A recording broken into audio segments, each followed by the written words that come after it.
What's going on, everybody? Welcome to another episode of the King's Court Podcast, presented to you by RateCrushers.com. I'm your host, Vince Miracle. As you can see, I am running my first solo show in a while. I didn't schedule any guests. I didn't work to get any guests today. Kind of feel like it's been a little bit of time for some one-on-one conversation. Took a second to get the stream started. That's why I made it to 10:10 instead of 10 o'clock on the dot. And I think this would be a good time to just kind of discuss my thoughts on the draft, get your guys' opinions on the draft, as well as, some free agency targets. I think a lot of people have already hit on a lot of the free agency targets coming into from the weekend and, heading into the new week yesterday and things like that. There's a lot of shows already that talked about free agents that will probably be hit on again here. But again, I think that this has just been one of those times where I wanted to take some time to let my thoughts on draft night really sit with me before I came back and did a live show. Because I feel like I got a lot of hate from the fans and a lot of you guys because of my thoughts on the pick. My initial thoughts on the pick, and of course, Keegan Murray being selected number 4 overall. I don't know why my hat doesn't look straight, by the way. Look at that, guys. The Sac Kings Nation hats sold out already. Appreciate you guys' support. But my thoughts on Keegan Murray being drafted were taken as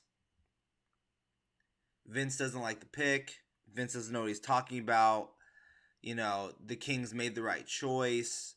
You guys too strung up on Jaden Ivey. You're being biased. And I heard it all, man. I really did. And I think that while some of it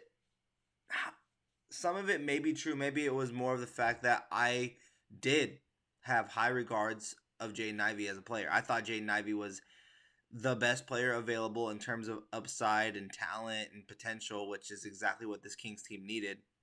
But it's not that I was upset with the pick of Keegan Murray. I think just my biggest, and I stand by everything that I said, I think that the Kings fumbled this. The Kings fumbled the opportunity of using their best asset in that number 4 pick just to acquire the talent that's needed, because now you're heading into free agency with little to no money to go after anybody.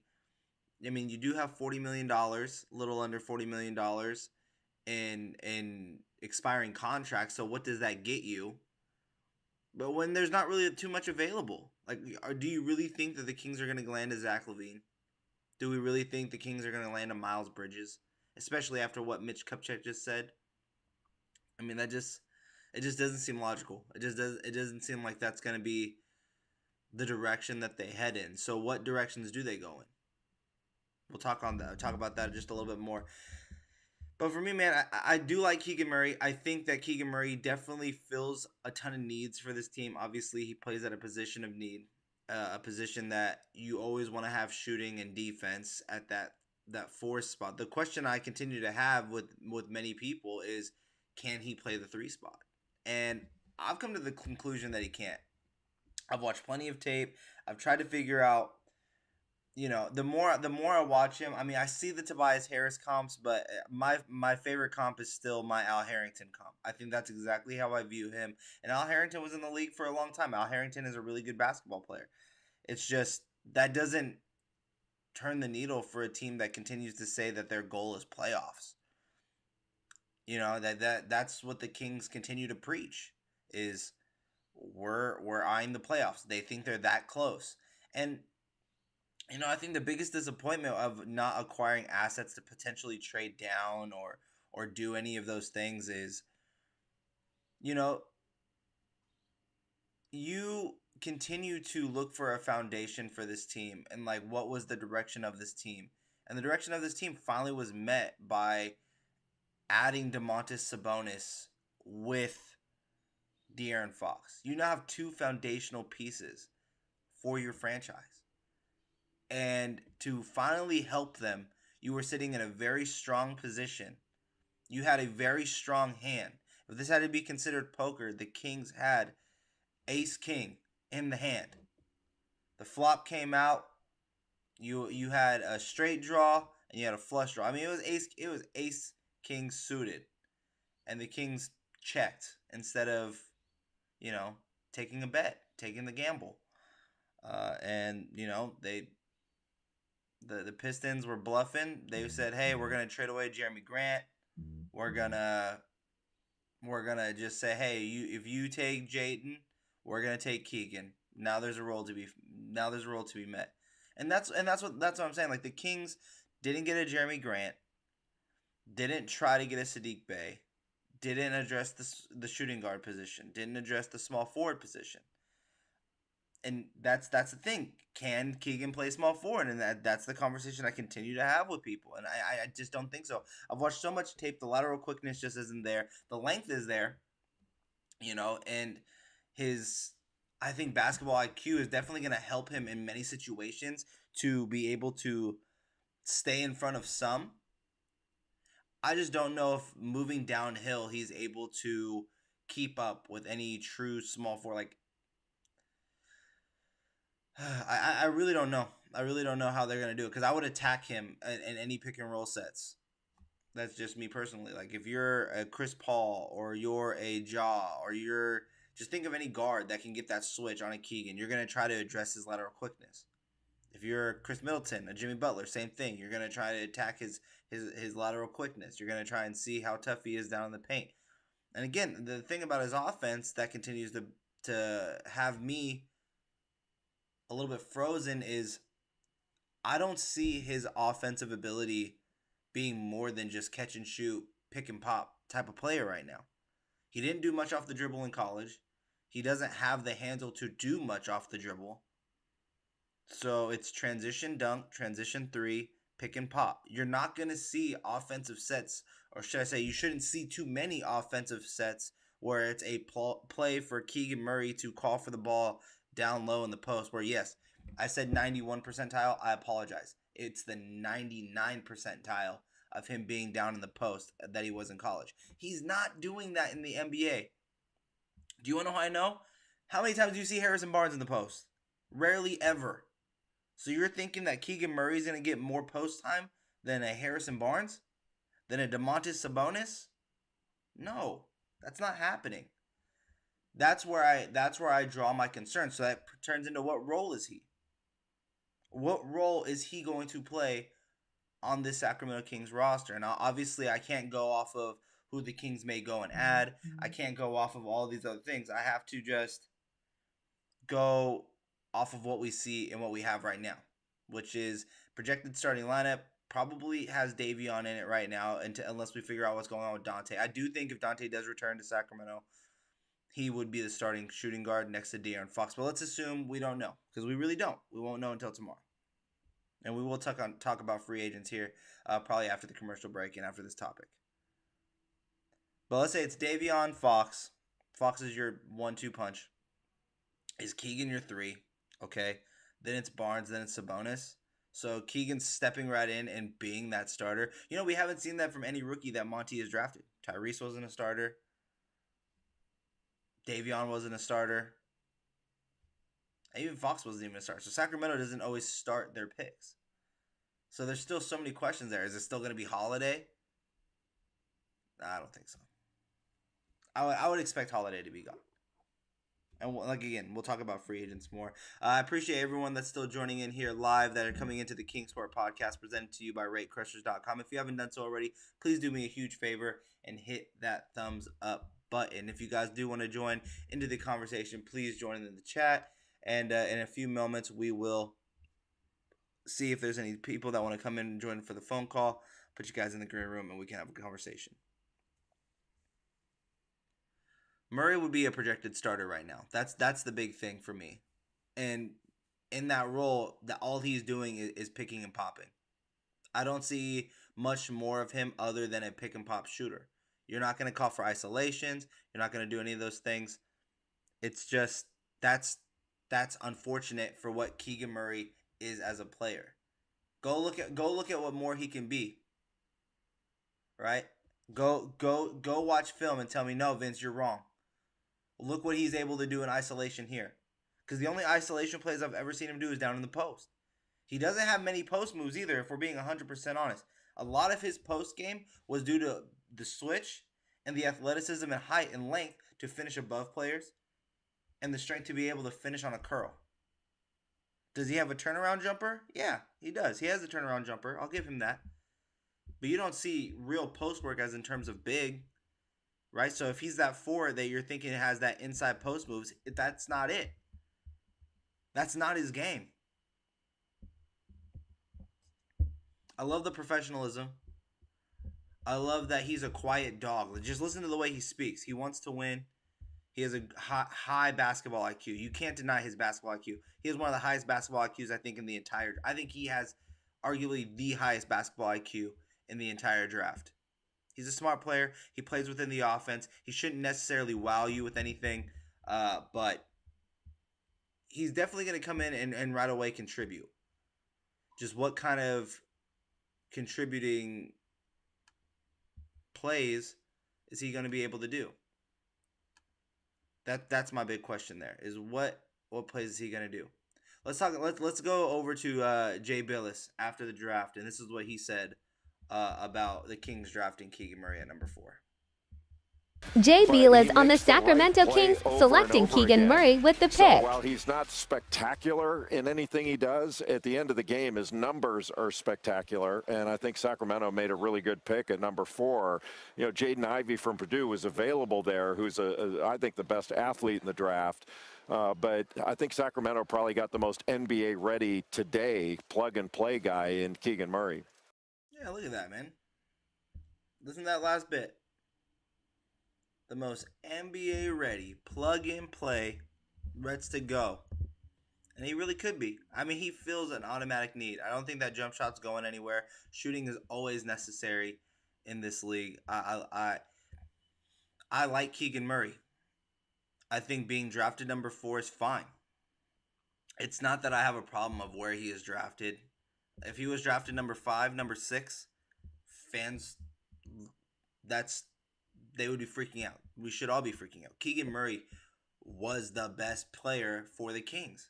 He filled so many needs, especially the shooting. That's not the issue. The issue is just the Kings did fail on the ability to capitalize on their leverage, to capitalize on the blessing that they got from moving up to being 7-4. And I guess, look, that's why they say the blessing was a curse. Because I don't think the Kings were ready to handle that power. And I don't think they were ready to play that game of chicken or poker or however you want to view that situation. Because they fumbled the ball. Look at all these references I'm giving you guys. This is crazy. All right. This show is brought to you guys by RateCrushers.com, the Kings Court podcast. Please do me a huge favor. If you haven't done so already, hit that like button so that we can continue growing here on YouTube. Hit that subscribe button if you haven't done so already. If you guys are listening to the podcast version of this show, please do me a very huge favor for the iTunes algorithm and thing like that. Leave a comment down in the or leave a review and a rating down below. We've had a ton of great guests here on the show. I'm planning on having another big guest starting next week. Hopefully, fingers crossed, I'll be having one of the new assistant coaches for the Sacramento Kings on here very soon. So a lot of big things coming here on the Kings Court podcast. As for myself, again, my name is Vince Miracle. You guys can follow me down below like they said there at VM Center. I'll be doing a lot more writing for Cowbell Kingdom as well as Sac Kings Nation. A lot of things going on over here on my side, continuing to do my coverage on the Sacramento Kings as well as the entire NBA. This show is brought to you by RateCrushers.com. Whether it's car insurance, renter's insurance, mortgage insurance, boat insurance, or commercial insurance, Rate Crushers has you guys covered. Go to RateCrushers.com and let them know that the Kings Court sent you.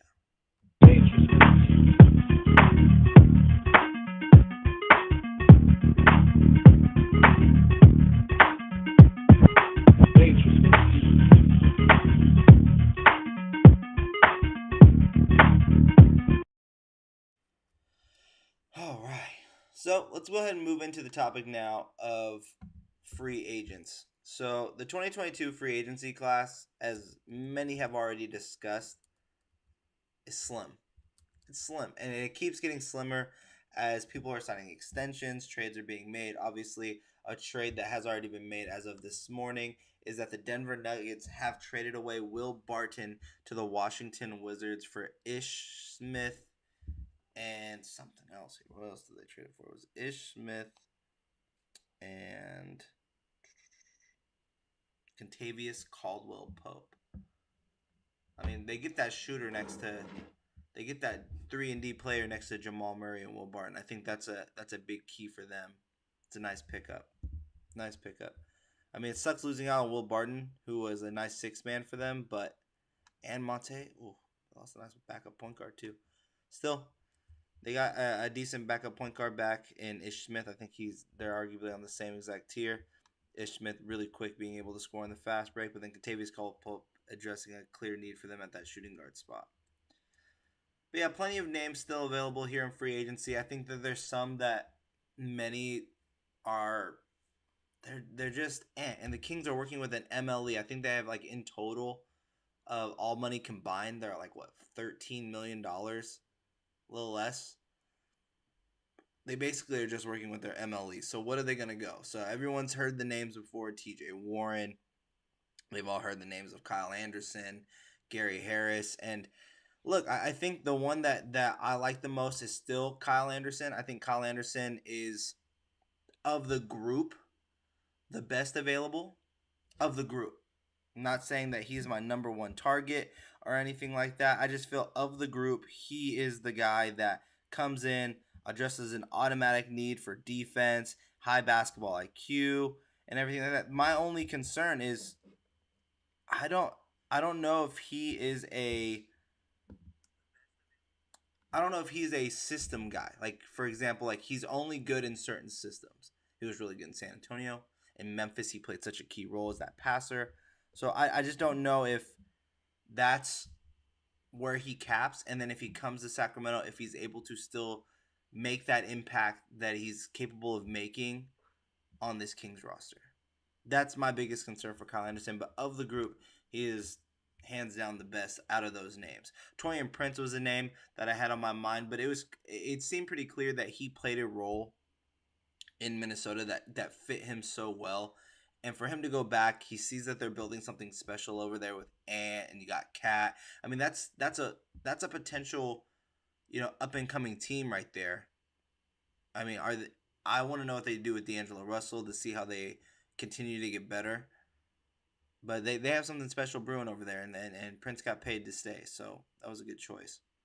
I don't see the Kings being in the conversation for Zach LaVine. A name though that I'm concerned is going to get brought up in free agency is Derrick Jones Jr. Now, Derrick Jones Jr. has been a player that the Kings have been infatuated with a few times. You've heard his name be always in the news when it comes to Sacramento. He's just the guy that they like. It's just athleticism, his defense that he brings. He just can never stay healthy. He age-wise, he's there. He's 25. Can play the 3-4 role again. Defense, small ball 5 occasionally. It's just, I don't know. He doesn't make that impact. Like, none of these guys in free agency really makes that impact. The one player, though, if I had to give out a name that I think no one has really brought up, and I think it's due to the fact that he has injury concerns, I really like Thomas Bryant as a potential low-end center. If you're already looking at snagging a Mo Bamba, or Miles Turner continues to be a name that everyone continue to bring up, I think Thomas Bryant is a player that comes in and can fill that role on a discount, that Miles Turner role on a discount. If you want a big man that can pick and pop, grabs a decent amount of rebounds, I mean, I think Thomas Bryant definitely is your guy. I mean, during the let's go back to the 2019-2020 season, he played 25 minutes a game. He averaged 13 points, 7 rebounds, and about a block per game. On his career, he's a 35% three-point shooter. I mean, the biggest thing for him is he just needs to stay healthy. He played 27 games this past season and averaged 7 points or 4 rebounds. Season prior, though, he did average 14 and 6. That was in the 2020-2021 season, but that was only in 10 games before he got hurt. So obviously injury concerns are going to be the biggest issue when it comes to a guy like Thomas Bryant. But again, if you're looking for someone that's on a discount, someone that fills the need that you're looking for in terms of, spacing, plays decent defense. He's very active, I would say, defensively, just not a huge contributor defensively, if that makes 10 sense. But I do like Thomas Bryant. I think he fills that role. It's just about, can he stay healthy? And then that also brings up the conversation of why trade Rashawn Holmes if you're going to be still looking for a backup big. I think Damian Jones has been a player that a lot of Kings fans have started to find themselves really liking because of how energized he plays. He plays with so much energy. He's so fun to watch. His athleticism is there. He just found his role and he played strong in it. And maybe that's all they're looking for. And I think Thomas Bryant can do the same exact thing, but I think he can do it at a starting level. And he only needs to get you 20 minutes a night, 24 minutes a night. That's a decent role for him. He's going to come out of MLE. He's 24 years old, so he fits the timeline perfectly. I think Thomas Bryant is a name that should be looked out for just a little bit more. Daniel House Jr. Daniel House. Okay, so Daniel House is the guy that in the bubble, he brought some female to his room. He got kicked out of the bubble. That's who Daniel House is. He's a good player. He had his moments out there in Houston. He's also had a few moments out there in Utah. He's a stretch wing. He doesn't play the best defense. He's super skinny. But I do like Daniel House. I think Daniel House could be a nice pickup. But I'm telling you, my sleeper pick in free agency is going to be Thomas Bryant. I think sleeper-wise, if you're just looking for shooting and you're looking for needs, I still think that the Kings need to figure out that backup center role or that starting center role. They aren't tied or they aren't in conversations about trying to still acquire a Miles Turner or things like that unless they're still trying to figure out if Sabonis is the 5 or the 4. I think obviously his best role is suited as the small ball 5 or as the 5 in general for the Kings. But to be able to be versatile, have a pick and pop big, I think Thomas Bryant makes a ton of sense at the age and the price that he's going to cost. Obviously, again, the Kings beggars can't be choosers when it comes to Sacramento. They have no money. The Kings have no money this offseason. The only way that they're going to get better is via trade. And we're going to talk about some fake trades in just a moment. But yeah, so my top of my list, I think Thomas Bryant age-wise and the fact that he can be got for probably the MLE, it makes a ton of sense. I think Daniel House Jr., there's a strong possibility he's in Sacramento. I'm just going to put it that way. I think there's a very strong possibility that he's in Sacramento. Yeah, he's going to have an automatic role here because of his shooting, because of how good he runs the floor. Just in my mind, if I have to choose between Daniel House or Justin Holiday, I'm choosing Justin Holiday. I think Holiday has proven on multiple teams that he can play really good defense out in the perimeter, and he's really good at catch and shoot, and he has a connection with Domantas Sabonis. I would rather have that than a Daniel House. I think this is no shot to Daniel House, but it's just my thought process on it is I think there's a lot of Daniel Houses out in the NBA that can be found. And if you're going to be working with limited money, again, it's just like the draft. I mean, I would rather take the risk on a guy like Thomas Bryant, who has shown what he can be as a starter. A 15-8 type of guy, 15-7 type of guy with a block while shooting 35% from deep. That type of role makes sense. But at the same time, I do understand that the Kings need a small forward. Now, that's why I think the only way the Kings can get better is via trade. So we're going to end this show with some fake trades. I'm so excited to see what the chat says because I've been working on these a little bit. I'm going to just call this segment Tell Me Why You Hate It. Because I already know that a lot of you guys are going to hate a lot of these trades. Do me a huge favor, guys. Hit that thumbs up button. Share the show. Let's keep this thing growing. And, yeah, so here we go. So the very first trade I have for you guys is one, again, I don't think, unless you follow me on Twitter, which you guys should do, at VM Center, you guys have probably already seen this one.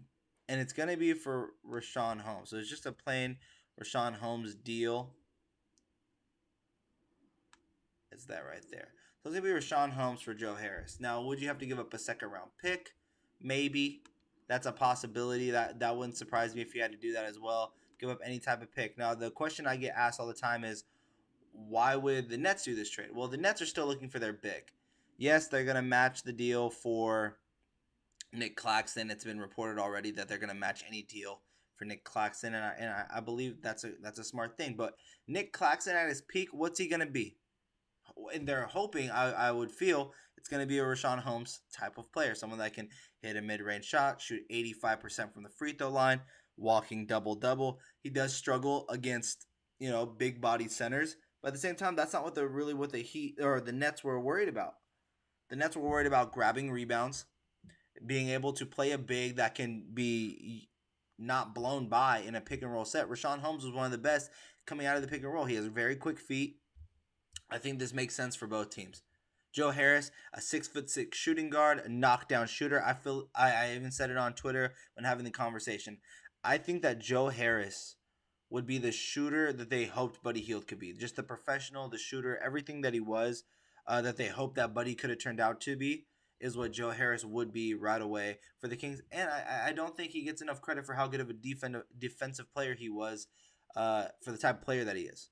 So to make the money work, obviously you'd have to give up Harkless as well. I found that out as well. But you give up Harkless, give up a second, give up Richaun Holmes. I don't really mind that, not a little bit at all. I think that makes sense. Holmes is a great backup with a great contract. We don't know he can't function off bench, so why trade him? We don't know he can't function. We don't know he can't function off bench, so why trade him? I mean, he's arguably one of the Kings' best trade assets. That's basically why, Hoops. That's basically why. He's on a team-friendly contract. A lot of teams have seen what he can be as a starter. I mean, he was top 5 in field goal percentage, top 5 in, blocks as well. So, I mean, he just feels such a big need, and he's on a team-friendly contract. Many teams can get him, and the Kings need more players. They need more role players than just a Richaun Holmes. And again, I think he would be a starter in Brooklyn. So, there's that. So that's one trade. Let me hear your guys' thoughts on that one. Like I said, this segment isn't called Fake Trades. It's going to tell me, why do you hate it? So you guys can go ahead and leave your comments in the comment section below there. This one, I don't remember what this one is. Let's see what this one is here. Let's go ahead and close this one out. Let's go to, no, not that one. That is the fake old one. That's not the one I want you guys to see. But since we already talked about Richaun Holmes, let's go ahead and go address the small forward position. Now, with the small forward position, the Kings need help there. I mean, Harrison Barnes is at the point now where he can defend threes, but he's not really a 3. He's best utilized as a 4. I still think there's a way for him to be able to be a very helpful player on a lot of teams, especially on a team that's trying to redeem themselves. So as you guys saw, like the Toronto Raptors won a championship, lost Kawhi Leonard, but showed so much promise with Spicy P and things like that. I think that they still need that center as well, but they could also use a player that's been in the playoffs and can show that they can knock down 3-pointers in the playoffs and just get you points off the dribble as well. So here's the deal that I have in mind. The Kings give up Harrison Barnes, Richaun Holmes, and a 2024 lottery-protected first-round pick for OG Anunoby. Feels like the Kings are giving up a lot. But you got to think about it like this. OG Anunoby, 3 years under contract. I believe he's 24 years old. He fills a major need for the Kings, and it will solidify the role that Keegan Murray would be playing on this team. Toronto fans, I know you guys are hating me already. I have nothing but respect for you guys out there. You guys come at me all the time, and I love it. Continue to do so and keep the conversation going. But I think for both sides, think about it like this. The Toronto Raptors in a year are going to have $18 million now in cap space for the 2023 free agency class. And 2023 free agency class is a game changer, where this season, the only way you're making your team better is via trades. That's why I think you're seeing already plenty of trades leading into free agency, which begins tomorrow. Next year's free agency class, or next year during the offseason, I think you're going to see more free agency signings because of how much talent is going to be out on the market. There, they get to free up $18.3 million out of Harrison Barnes' contract. They get their starting center right away that I think plays right next to Spicy P. Obviously can play next to Barnes. And again, you can have Scotty Barnes and everything like that there. I just feel like veteran help, fills a need, and on top of that, you get a first-round pick. And if the Kings are better with OG Anunoby, you're for sure getting that pick from Sacramento. I couldn't figure out how to say it'll revert to a 2025 first if it doesn't go through. But obviously, I think that in this deal to make it happen because of the 3 years that are still left on Anunoby's contract, the Kings would have to give up a first-round pick in this deal. But I do like this trade for both sides of that here. Let's see what we got. Oh, someone's... don't know who that is. Let's go. Let's see what the chat's saying here. Wish we could keep them. It's not letting me scroll up. Let me try this again. Appreciate y'all joining me in the chat. Welcome to the conversation. Let's see. It says... he's just a solid, smart guy. I wish we could keep him. Yeah, Kings received forward OG Anunoby, guard Kendrick Nunn. Toronto's received Taylor Horton-Tucker, Rashawn Holmes, a 2023 first-round pick from Sac, a 2027 first-round pick from the Lakers. And the Los Angeles Lakers receive Harrison Barnes. What do the Kings get? Oh, Kings get OG Anunoby and Kendrick Nunn. But they'd have to give up Holmes, next year's first-round pick. I don't know. I don't know about that one. The only reason why is because I'm so high on the 2023 draft class. Like, not just the top 5 guys. The entire draft class. There's so much talent that's potentially going to be there that giving up that pick kind of makes me feel a little iffy. And with OG Anunoby, like, in this deal, you're giving up a lottery pick. I don't know how high OG's value really is. Like, from what I was able to, and who I was able to speak to, that was a potential deal, was OG for the 4. And that wasn't enough. So, maybe 2024 pick. Yeah, I mean, give up the 2024 first-round pick, Rashawn Holmes and Harrison Barnes, and in return you get OG and Kendrick Nunn. I mean, it's essentially the same exact deal that I said. So, yeah, I would do that in a heartbeat, for sure. For sure. Makes sense. It's the same deal I'm putting on the screen right now. I like it. I like it. Let's go ahead and move on to the next one. I have a few more here for you guys. Let's see. Also, you guys can also join the conversation if you guys have trade ideas that you want to bring up for a quick 15 seconds or whatever. Just come and say, hey, what do you think about this? Get the conversation going. You guys are more than welcome to join on in. Let's go ahead and go to the next trade I have listed here. Now, this next trade, I think a lot of you guys are going to hate this trade. I'm just going to be honest. This is the tell me why you hate it deal that I think is definitely going to garner the most hate out of this segment. And just know, I'm ready for all the smoke, guys. You guys can call me crazy. I really don't mind. Call over to Charlotte. Offer them Harrison Barnes, Mo Harkless, and Rashawn Holmes, and a second-round pick in 2024. And in return, you get Gordon Hayward and Kelly Oubre.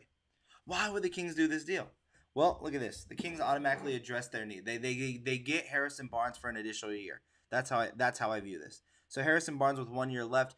Is he really going to re-sign with Sacramento? I doubt it. I think he would definitely want to go to a place where at least winning is going to be there, especially that he's coming to the peak of his career, about to be on the downside of his career.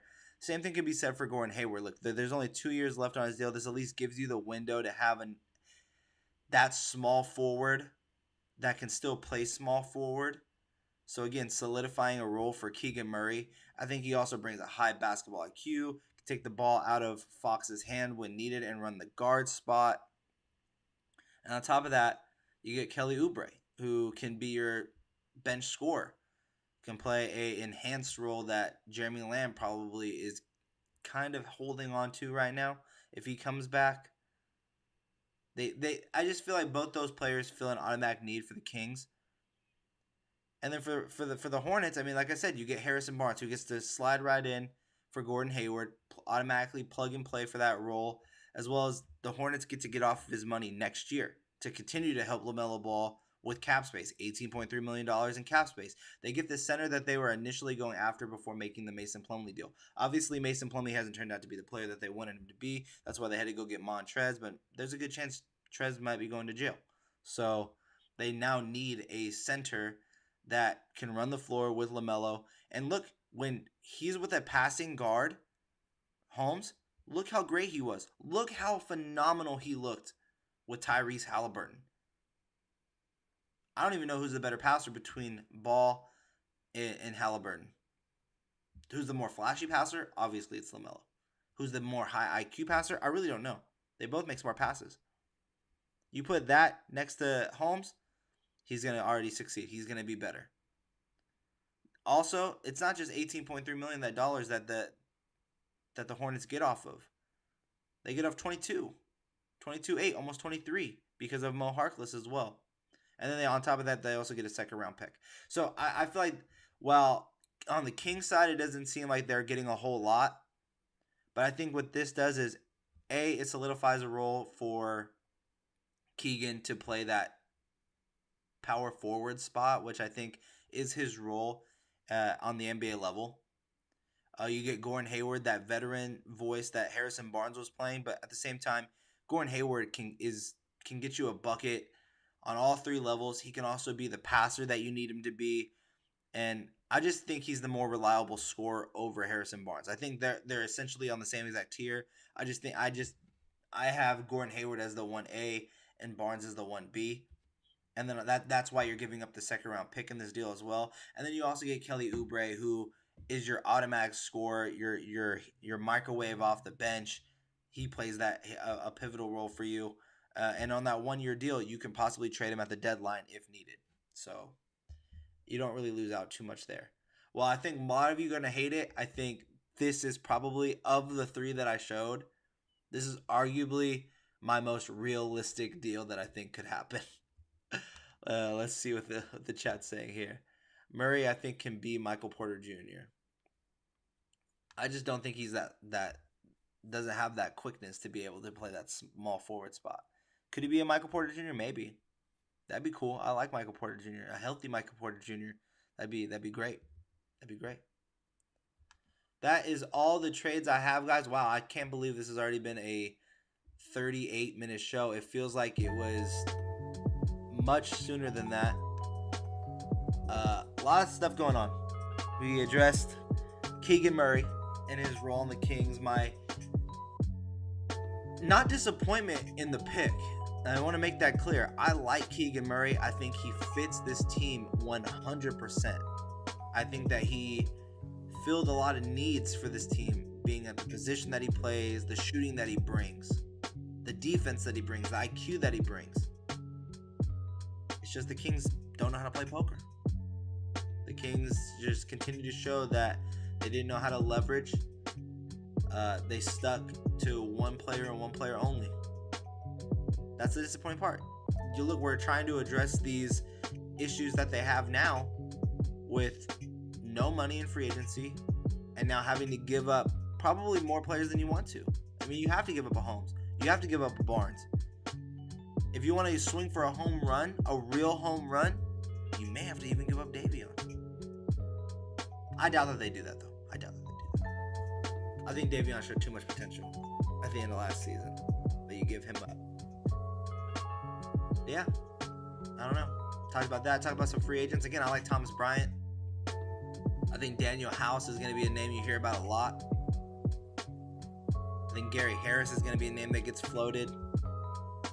TJ Warren obviously is going to be a name that Kings and Sacramento just for some reason just continue to be circling their eyes on. He continues to be tied. I think Derek Jones Jr. is going to be a name that's tied to the Kings. A lot of stretch wings. It's never a bad thing to have stretch wings. My only question with Derek Jones Jr., if the Kings do look in that direction, is what's the difference between Derek Jones Jr. and Chimezie Metu? I don't think there's that much. I like Metu. I think Metu has shown improvement every time we've seen him. So I actually like Metu. That's the show today, guys. I appreciate all of you guys who joined me live here on YouTube. For those who are listening on iTunes, please do me a huge favor. Once again, leave a review down below on iTunes and leave us a rating so we can continue to grow up the charts. I will be having a guest on next week. Next week, I will be having a guest on. These shows are going to be probably on Monday, Tuesday, Wednesday, just depending on the day. Just so you guys know, for when does the show come out? It's Monday, Tuesday, and Wednesday. It's in that time frame, so you guys can have the whole weekend to look at it and everything like that. Gives me time to cut it all up into certain clips and things like that. For those watching on YouTube, please do me a huge favor if you haven't done so already. Hit that subscribe button, as well as hit that thumbs up button. Or if you guys didn't like any of these takes, you guys didn't like the show, hit the thumbs down button. Get the algorithm turning and moving. I appreciate every single one of your guys' support. Shout out to Brickhouse for making this hat. Man, this hat looks just so fresh on camera, bro. The Sac Kings Nation hat's sold out. Might have some more coming soon. Shout out to our sponsors, ratecrushers.com. Whatever type of insurance you guys need, have motorcycle, car, mortgage, renters, boat, commercial, these guys have you covered. Make sure you're not overpaying for your coverage. Go to ratecrushers.com and let the brokers over there crush those rates for you. Shout out to everyone in the chat. You guys can follow me on all social media platforms of @VMCenter. And until next time, Sacramento Kings fans,